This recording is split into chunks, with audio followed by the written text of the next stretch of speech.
Happy 4th of July! Henry Wadsworth Longfellow wrote Paul Revere's Ride as a call for courage as America was headed towards a civil war.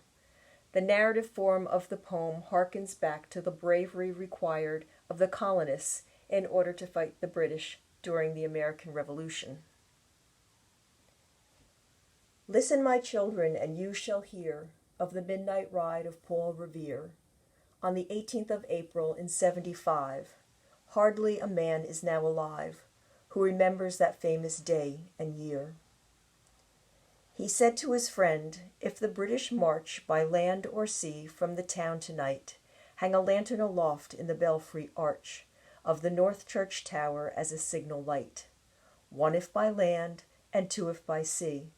and I on the opposite shore will be, ready to ride and spread the alarm through every Middlesex village and farm, for the country folk to be up and to arm." Then he said good night, and with muffled oar silently rowed to the Charlestown shore,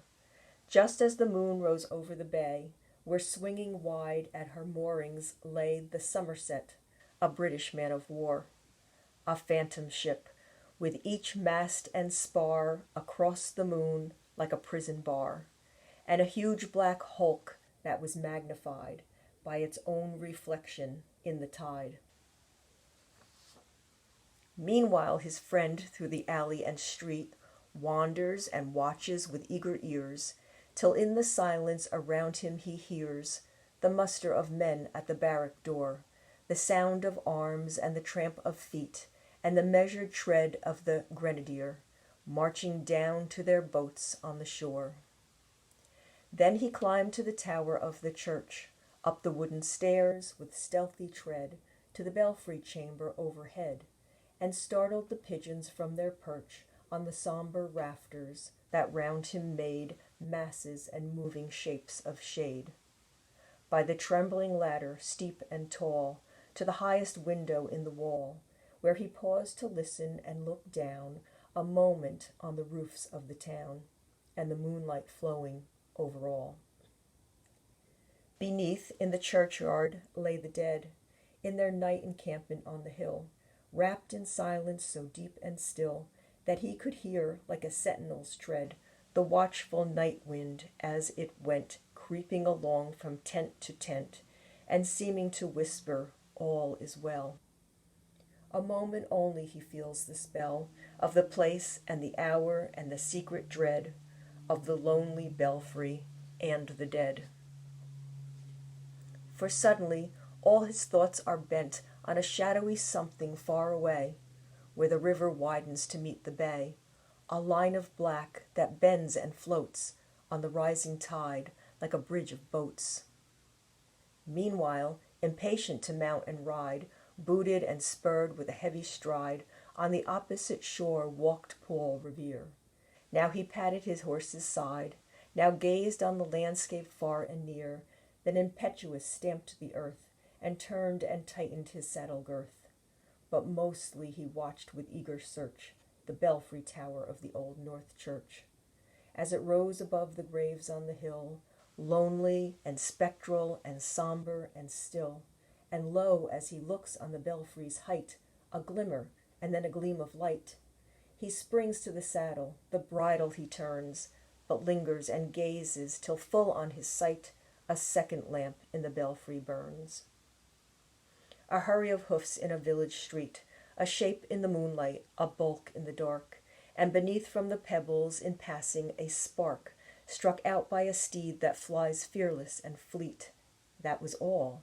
and yet, through the gloom and the light, the fate of a nation was riding that night, and the spark struck out by that steed in his flight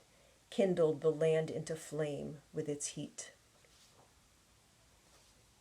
He has left the village and mounted the steep, and beneath him, tranquil and broad and deep, is the mystic, meeting the ocean tides, and under the alders that skirt its edge, now soft on the sand, now loud on the ledge, is heard the tramp of his steed as he rides.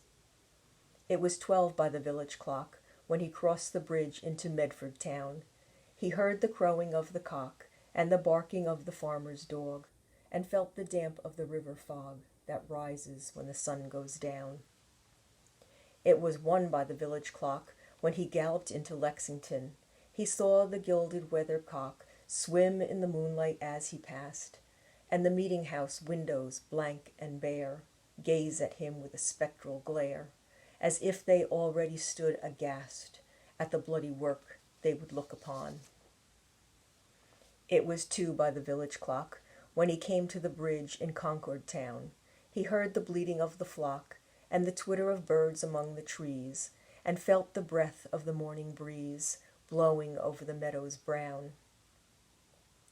And one was safe and asleep in his bed,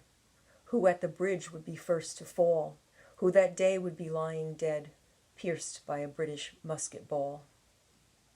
You know the rest, in the books you have read, how the British regulars fired and fled, how the farmers gave them ball for ball from behind each fence and farmyard wall, chasing the redcoats down the lane, then crossing the fields to emerge again,